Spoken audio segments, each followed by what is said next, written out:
I am safe ಅಂತ ಒಂದು feeling ಇದೆ ಸರ್. ನಾನು ಏನು ದೊಡ್ಡ ಬಂಗ್ಲೆ ಕಟ್ಟಿ ಸೆಕ್ಯೂರಿಟಿಯಲ್ಲಿ ಆ ಥರ ಇಲ್ಲ, ನಾನು ಕಾಮನ್ ಮ್ಯಾನ್ ಥರ ಇದ್ದೀನಿ. ಒಂದು ಮಿಡಲ್ ಕ್ಲಾಸ್ ಫ್ಯಾಮಿಲಿ, ಬಟ್ ಮರ್ಯಾದೆಯಲ್ಲಿ ಎಲ್ಲರ ಹತ್ರ ಚೆನ್ನಾಗಿ ಇದ್ಕೊಂಡು ವಿತ್ ಫ್ಯಾಮಿಲಿ. ಅಲ್ಲಿ ಭೂತಾಕೋಲ ಅದೆಲ್ಲ ಇದೆ. ನನ್ನ ವೈಫ್ ಪ್ಲೇಸಲ್ಲೆಲ್ಲ ಆಗುತ್ತೆ, ಅಪ್ಪನ ಮನೆಯಲ್ಲೆಲ್ಲ ಆಗುತ್ತೆ. ಈ ಸಂಬಂಧಗಳನ್ನೆಲ್ಲ ಒಂದು ಭದ್ರವಾಗಿ ಮಾಡಬೇಕು ಅನ್ನೋ ಆಸೆ ಇದೆ, ಅದು ಆಗುತ್ತೆ. ತುಂಬ ಜನಕ್ಕೆ ಆಸಕ್ತಿ ಇದೆ ಸರ್ ಸಿನಿಮಾ ಇಂಡಸ್ಟ್ರಿ. ಬಟ್ ಈ ಇಂಡಸ್ಟ್ರಿಯಲ್ಲಿ ಪೇಷನ್ಸ್ ಅನ್ನೋದು ತುಂಬ ಇಂಪಾರ್ಟೆಂಟ್. ನಾನೇನೋ ಅದ್ಭುತವಾಗಿದ್ದು ಸಾಧನೆ ಮಾಡಿಲ್ಲ ಅಂದರೂ ನನ್ನ ತೃಪ್ತಿ ಇದೆ, ನಾನು ಖುಷಿ ಕೊಟ್ಟಿದೆ. ಆ್ಯಂಡ್ ನನ್ನ ವಿಚಾರದಲ್ಲಿ ನನ್ನಿಂದೆಷ್ಟು ಹೆಲ್ಪ್ ಮಾಡೋಕ್ಕಾಗುತ್ತೆ ಸರ್. ನನಗೊಂದು ಜಲಸ್ ಇಲ್ಲ ಸರ್. ಯಾರೋ ಒಬ್ಬ ಟ್ಯಾಲೆಂಟೆಡ್ ಇದ್ದರೆ ನಾನು ಪ್ರಮೋಟ್ ಮಾಡ್ತೀನಿ, ಅವ್ರಿಗೆ ಏನೊಂದು ಅವಕಾಶ ಕೊಡಿಸ್ತೀನಿ.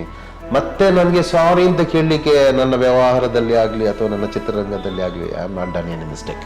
Fantastic, super. ಮತ್ತು ನಾನು ಯಾವುದೇ ಹೆಣ್ಮಕ್ಳಿಗೆ ಪ್ರಾಮಿಸ್ ಮಾಡಿ ಭಂಗ ಮಾಡುವ ಕಾರ್ಯಕ್ರಮ ನಾವಿಲ್ಲ.